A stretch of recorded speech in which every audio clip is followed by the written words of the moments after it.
Wenn du so eine Verletzung hast, gibt es natürlich auf der einen Seite die Situation, wo du sagst, boah, scheiße, was mache ich jetzt? Ich weiß nicht mehr weiter. Oder du nimmst die Situation an und hast dann das starke Mindset und hast deinen Glauben. In dem Areal kann man sich keine schlimmere Verletzung zuziehen. Kann das sein, dass mir sowas in so einer Situation passiert? Wenn ihr dann so da liegt, dass er weiß und auch daran glaubt, dass er wieder ganz, ganz stark Auf dem zurückkommt. Platz weint. Die anderen gehen wieder raus, die gehen wieder Diagnosen, die keiner hören will. Natürlich hart arbeiten, um zurückzukommen. Fakt ist, das wird mich nicht abhalten vom Glauben.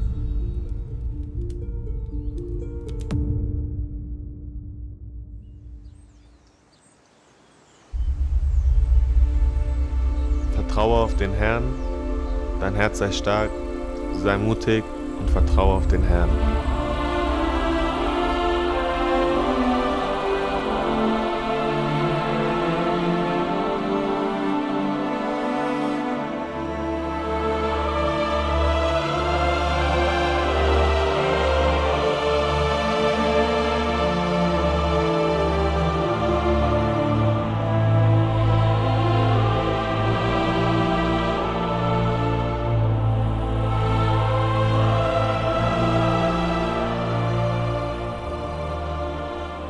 Ich muss sagen, dass sich seit der zweiten OP vor 42 Tagen schon sehr viel verändert hat. Das Training sieht ganz anders aus. Ich kann gut trainieren jetzt ohne Schmerzen. Ich fühle mich befreiter, kann wieder normal gehen. Natürlich sind es noch lange Schritte bis auf den Platz zurück, bis zum Mannschaftstraining. Aber die ersten Schritte sind gemacht und ich habe mein normales Leben irgendwo wieder zurück.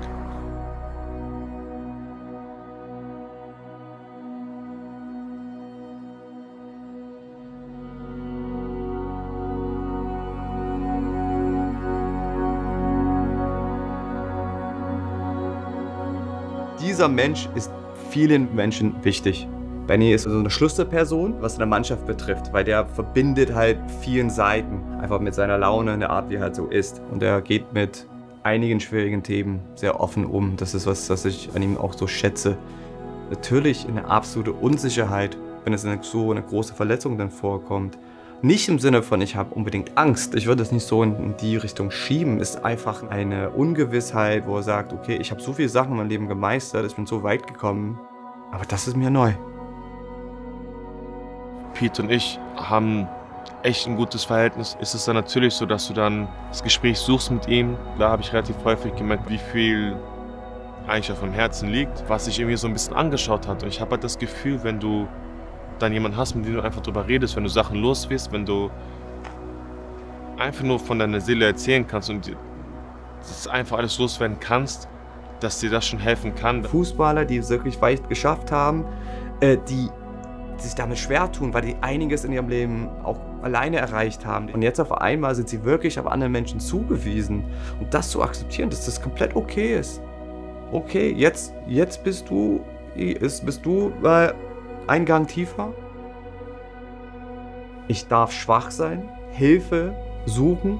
Deine normale Routine ist komplett jetzt weggerissen worden. Die Art und Weise, wie du trainierst, tagtäglich, wie du arbeitest, alles hat sich geändert. Und der Mensch ist natürlich eine massive Gewohnheitstier. Und wenn du willst, dass der Mensch so schnell wie möglich sich wieder anpasst an diese neue Normalität, dann setzt du dir Ziele und Erwartungen und sagst, okay, was ist machbar für dich? Was kannst du für sich tun? Was gibt dir dann halt das Feeling, dass du was erreicht hast? Ganz klare Erwartungen, ganz klare Ziele zu setzen, sind wirklich ganz weit oben. Wenn du halt alles abpackst, kriegst du eine bisschen kleine Belohnung. Fahr zu deiner Familie, war mal in Dubai zum Beispiel. Tu etwas, was deiner Seele gut tut, was sagst du, fühle mich damit wohl. Diese Mischung muss passen.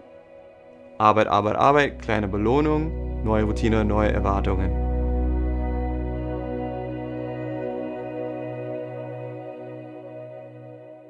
Fußballer, die haben so diese verschiedenen Stutzen, wo wir sagen, der Psychologe, wenn du willst, dass einer mental, ich sage immer, flexibel ist, also stark sagen viele, aber ich sage immer flexibel, weil flexibel ist für mich, da kann was passieren und der ganze Konstrukt, das mentale Konstrukt bleibt stabil. Und Benny hat dann im Endeffekt zwei, die ihm massiven Stutz geben, das ist einmal die Familie und das zweite ist natürlich das Glauben.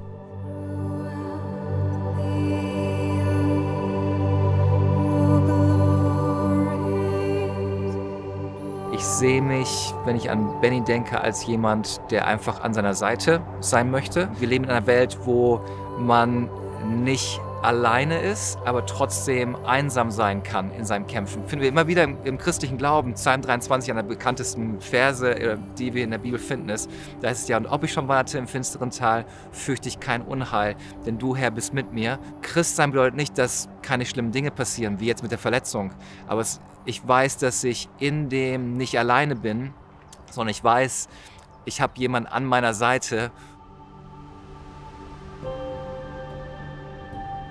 Nutzt die Zeit, auch Kraft einfach immer ranzuziehen, Kraft mal zu spüren. Sage, ja, ich habe jetzt meine 10 Minuten, 15 Minuten, so wie ich gern oft meditiere. Du machst das auch und du nimmst einfach deinen Körper wahr in dem Moment und dieses Stress abzubauen, den Körper heilen zu lassen.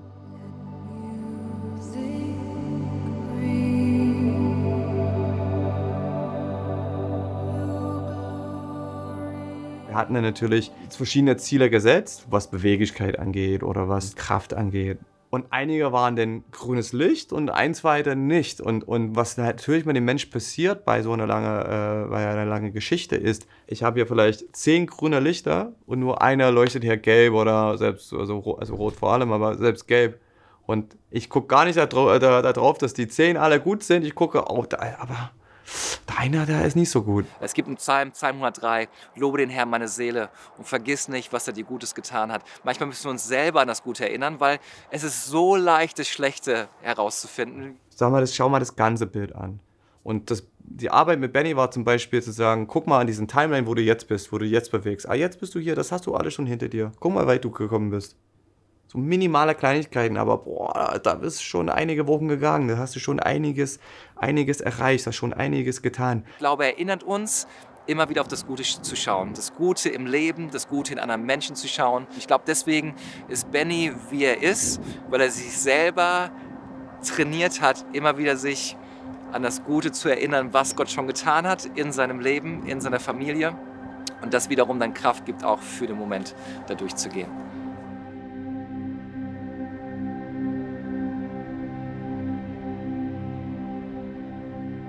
Wenn mir was auf dem Herzen liegt, kann ich mich immer melden und dann weiß ich auch und er weiß auch, dass da nicht um Henrys den Fußballer geht, sondern eher um mich als Benny, um die Person. Und deswegen, ich weiß nicht, ob es üblich ist. Üblich ist auf jeden Fall, dass man sagt, man soll christlichen Glauben nicht alleine leben. Ne? Weil die Bibel wieder sagt, wir sollen einander ermutigen, einander trösten. Und ne, wir brauchen es einander. Und alleine irgendwie durchs Leben zu laufen, kann man machen, aber ist einfach ultra schwer. Wenn wir dann reden, dann sind wir deep drin. Und dann geht es um sehr viele Themen. Aber es ist auch oft so, dass Stefan mir einfach Sachen schickt und mich, ja, nicht auf dem Laufenden zu halten, aber einfach um zu sagen, dass er mich nicht vergisst, dass er dann für mich dann da ist. Stefan hat mir so ein Buch geschenkt, da habe ich auch schon oft gezeigt, wo ich dann einen Vers reinschreibe, wo ich das Gebet reinschreibe, wofür ich dankbar bin und meine Gedanken. Ich habe euch das schon mal erklärt, Vers des Tages, Dankbarkeit, Gedankennotizen, Gebet und Lobpreis. Ich lese in der Bibel, streiche mir ein paar Sachen an und so kriege ich dann mein Vers des Tages. Und ich sage euch ehrlich, startet euren Tag mit Gott, vertraut darauf, wie viel Kraft ihr dadurch tankt, wie viel Kraft ihr dadurch kriegt.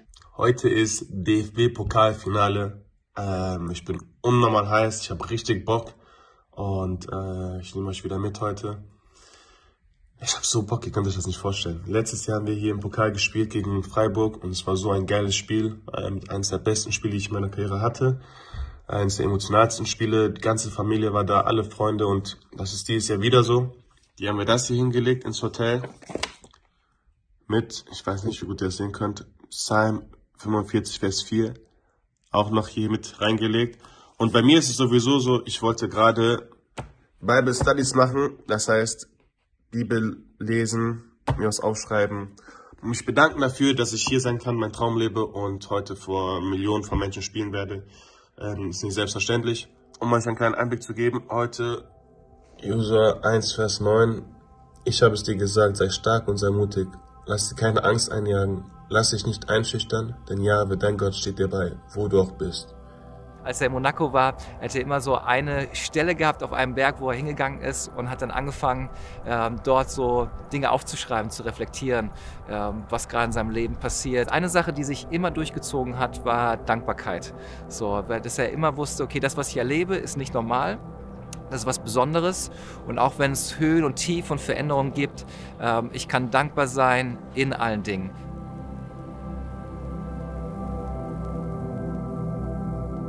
Klar gibt es immer wieder Tage, wo es schwer ist. Es ist ja nicht immer, ich bin auf Wolke 7, aber das, was ich besonders jetzt stark fand, ist von vornherein so Attacke. Okay, jetzt erst recht und nicht liegen bleiben, sondern sofort wieder aufstehen. Deswegen fand ich den Titel auch von der Doku gerade so cool. Ne? Ja, Glaube ist stärker als Angst. Es gab viele Situationen, viele Stellen, an denen ich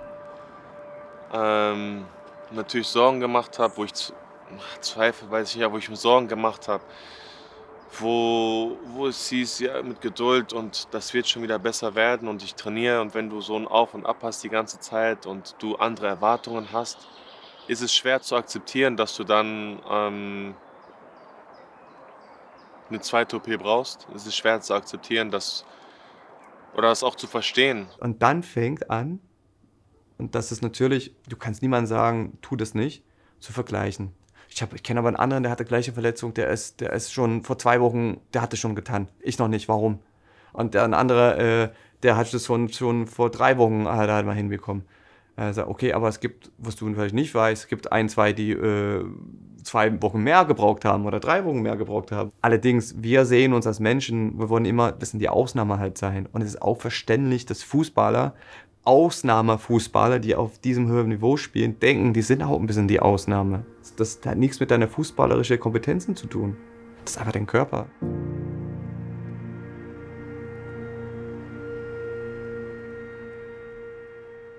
Diese Menschlichkeit wieder zu akzeptieren, das war bei Benny, der wollte es verstehen, aber wie jeder Mensch und jeder, der ein Elite-Fußballer, Athlet ist, der tut sich auch schwer. Acceptance and Commitment Therapy. Das ist so mein Fundament, mit dem ich arbeite. Nicht so in der Zukunft zu denken und natürlich aber in die Vergangenheit auch dann sein zu lassen. Also irgendwie in die Gegenwart hat zu kommen. Und wenn wir das Thema Schmerz haben, unser Arzt, unser Trainer, die sagen, ja, da ist ein Schmerz halt jetzt da. Wenn wir so weiter arbeiten, sind wir confident, dass es weniger wird, bis irgendwann mal es dann weggeht. Was irgendwann passiert ist, ist, dass selbst der Arzt gesagt hat, vielleicht passt da was nicht, lass uns mal reinschauen, lass uns mal gucken, was da ist. Also ist nicht, dass wir sagen, ey, das war richtig oder falsch. Es geht so, wir haben das jetzt, was wir haben, mit dem, was wir arbeiten. Und wir haben dann halt einen Plan gehabt, wir haben 2 Wochen gefolgt und jetzt müssen wir neu entscheiden, neu evaluieren. Und jetzt sagen sie, okay, wir gucken da mal rein. Und das sind neue Informationen. Und du kannst dir vorstellen, die Ärger und Frust, so, ich habe es vor 2 Wochen gewusst und diesen, jeniges. So, nee, hast du nicht.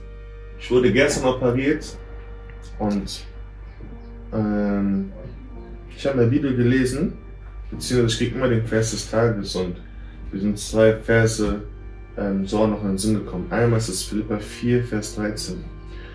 Durch den, der mich stark macht, kann ich in allem bestehen. Das ist ein kurzer Satz, ein kurzer Vers, aber ich kann alles schaffen durch Gott, der mich stärkt. Und mit ihm ist alles möglich. Und ich bin jetzt hier, 3,5 Monate nach meiner ersten OP, hatte jetzt die 2. OP. Ich hatte mir das nicht so vorgestellt, aber so ist das manchmal leider. Ich habe keinen Einfluss darauf. Ich kann mich darauf einstellen, wie ich damit umgehe. Wenn du auf Gott vertraust, wenn du auf seine Wege vertraust, wenn du ihm dein Leben anvertraust, dann kann es sein, dass du durch schwere Zeiten gehst. Das heißt nicht, dass wenn du Gott dein Leben anvertraust, wird nie wieder was Schweres passieren, aber es heißt, dass du Gott auch durch die schweren Zeiten vertraust. Weil the pain you're going through cannot be compared to the joy that's coming. Und wir müssen es nicht verstehen, aber Gott hat seinen Plan. Das ist mein Wort. Wenn diese Verletzung wirkt so groß, überlege dir, wie groß denn dein Glauben ist. Weil dann auf einmal wird es ganz klein. das ist eine riesen Bewältigungsstrategie, weil es gibt ja Perspektive in dem Moment. Ja klar, Fußball ist hier oben, diese Verletzung ist gerade oben top, aber eigentlich, was mir wirklich, und das habe ich dir gesagt, am Anfang, was ist mir wichtig, was sind meine Werte? Na, eigentlich, meine Werte sind woanders. Und wenn ich mich danach richte, wenn ich da hinschaue, ja, dann ist alle andere halt irgendwie machbar.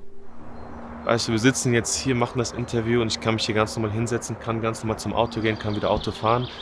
Und es ist die Freude darüber, das ist wirklich so.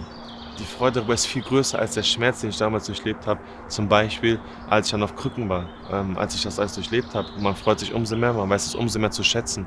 Diese Emotionen zu kanalisieren, zu verstehen und dann umzusetzen in einer Macht, was dich halt dann in den weiterbringt.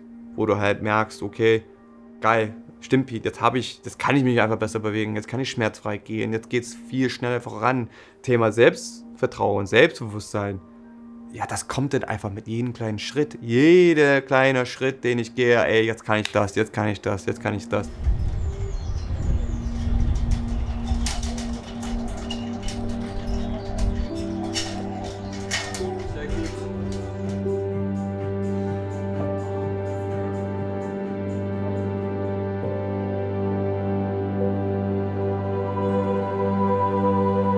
Benny, wenn wir diese Übung gestartet hatten und alles war ein Kampf.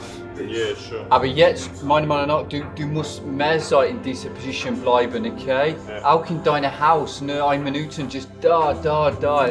Jedes Mal gibt dir ein bisschen mehr Bewegung, ja. Yeah.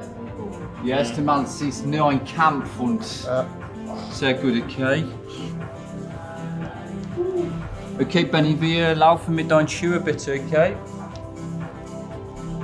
Hier wird jetzt Geschichte geschrieben. Du musst wissen, morgen genau vor 5 Monaten wurde ich erstmal operiert und jetzt sind wir hier bei diesem Punkt, okay?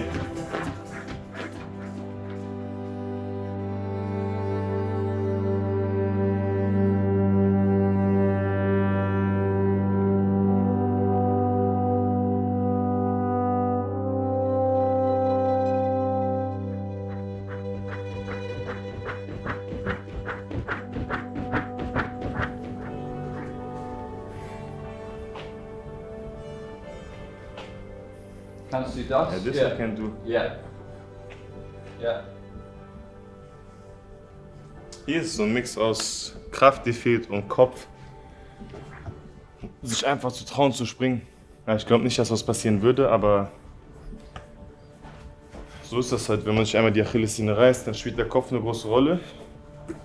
Und man hat Respekt vor einigen Übungen.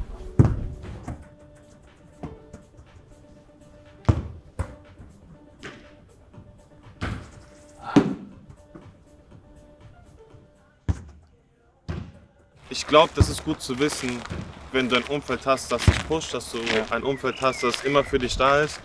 Weil ich finde, es ist sehr einfach in Phasen, wo es gut läuft, ein gutes Umfeld zu haben. Aber in Phasen, wo es nicht gut läuft, wo du Rückschläge kriegst, umso mehr zeigt sich in diesen Phasen, wie wichtig dein Umfeld ist und wer auch wirklich für dich da ist. Ja. Ich glaube, es gibt manchmal so Freunde, die sind gut für die guten Zeiten, wenn alles gut läuft. Ja. Aber ich glaube, es ist wichtig, auch Leute zu haben, wo man weiß, die sind auch an der Seite, wenn es nicht gut läuft. Ja.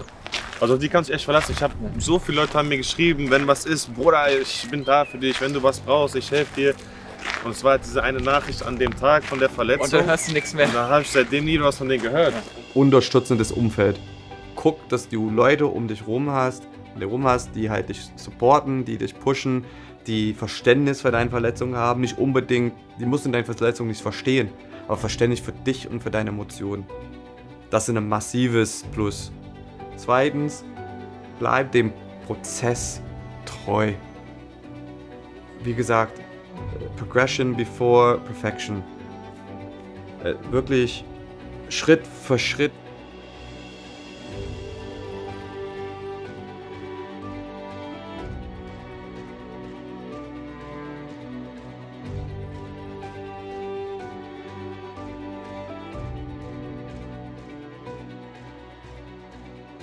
You're gonna go straight to your target. If you're unsure about who you are, then your dreams, your goals, they will never become a reality. Everybody has a turn back moment. Everybody has a crossroad. You can either decide to continue or to quit. To go forward or to go back. Du bist gut. Du bist gut. Du bist gut. Pause. Super. Sehr gut. Sehr gut, Benny. Guck. Viel besser. Viel besser. Ich probiere in dem grünen Bereich zu bleiben. Aber die Kraft. Es sind zwei verschiedene Welten, links und rechts. Alle werden Urlaub haben und er muss halt noch eigentlich die intensivste Phase dann halt fast gehen, dass er halt fit wird für die nächste Saison. Je näher das Ziel kommt und man sagt halt, okay, du wirst an Tag X wirst du einsteigen können. Je näher du zum Ziel kommst, es wird immer mehr Druck aufgebaut, weil es halt dann dieses, oh, ich habe es mir vorgenommen, das will ich schaffen, da will ich dahin. Die Geduld weiter zu haben, dass dieser Prozess einfach mal weiterläuft. Also ist diese Idee Progression vor Perfektion. Es muss nicht alles perfekt laufen. Generell hilft es, wenn man Probleme hat, dass man sich da gar nicht irgendwie versucht zu verstecken, das in sich reinzufressen und einfach weiterzumachen, sondern dass man sich jemanden sucht, mit dem man einfach darüber sprechen kann, dass man da wirklich alles rauslassen kann. Im Philipperbrief Kapitel 4 heißt es, alles ist mir möglich durch Christus, der mir die Kraft schenkt. Mein Leben ist nicht bestimmt von meinen Emotionen, sondern mein Leben ist bestimmt von meinen Überzeugungen. Und ich finde, das kriegt Benny eigentlich sehr gut hin. Deswegen glaube ich, mit all dem, was er jetzt gerade macht und gerade erlebt, ich glaube, es wird ihn stärker machen, fokussierter machen und sogar noch dankbarer machen. Gerade junge Leute, die gerade mit Rückschlägen zu kämpfen haben, für die ist es sehr wichtig, fest im Glauben zu bleiben, fest daran zu glauben, dass Gott einen Plan hat. Dran zu bleiben. Saisonpause, du bist noch voll im Saft. Tak, tak, tak, tak. Und dann einzusteigen. Und einzusteigen, wenn du bereit bist.